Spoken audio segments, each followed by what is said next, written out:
शेतकरी बंधूंनो नमस्कार. स्वागत आहे आपलं दिशा नैसर्गिक शेती या शेतकरी यूट्यूब चॅनलमध्ये. आज रविवार 18 ऑगस्ट या जिल्ह्यात दुपारनंतर किंवा रात्रीच्या वेळेला मेघगर्जनेसह आणि विजांच्या कडकडासह पावसाची शक्यता आपल्याला पाहायला मिळणार आहे. तर पाहूया ते कोणते जिल्हे आहेत, सविस्तर माहिती.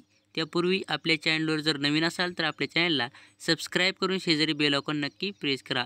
खास करून रत्नागिरी, सातारा, सांगलीचा काही भाग, पुणे, अहमदनगरचा दक्षिणेकडील भाग, नाशिक, मालेगाव, जळगाव, छत्रपती संभाजीनगरचा काही भाग या ठिकाणी आपल्याला विजांच्या कडकडासह भाग बदलत मोजक्या ठिकाणी पावसाचा अंदाज राहील. यानंतर रात्रीच्या वेळेला काही ठिकाणी आपल्याला पावसाचा जोर वाढताना पाहायला मिळत आहे. खास करून मालेगाव, नाशिक, बीड, अहमदनगर, लातूर, इकडे सातारा, सोलापूर, सांगली या ठिकाणी जोरदार पावसाची शक्यता ही भाग बदलत पाहायला मिळणार आहे. इकडे जामखेडचा काही भाग, केज, माजलगावचा काही भाग, जालना, लातूर, हिंगोली, जिंतूरचा काही भाग, परभणी, बीड, अहमदनगर या ठिकाणी भाग बदलत पावसाची शक्यता मोजक्या ठिकाणी आहे. पण हा पाऊस ज्या ठिकाणी पडेल त्या ठिकाणी जोरदार स्वरूपाचा पाऊस राहील. हा पाऊस विजांच्या कडकडासहित देखील राहणार आहे. इकडे अमरावतीचा काही भाग, यवतमाळ या ठिकाणी पावसाची शक्यता आहे.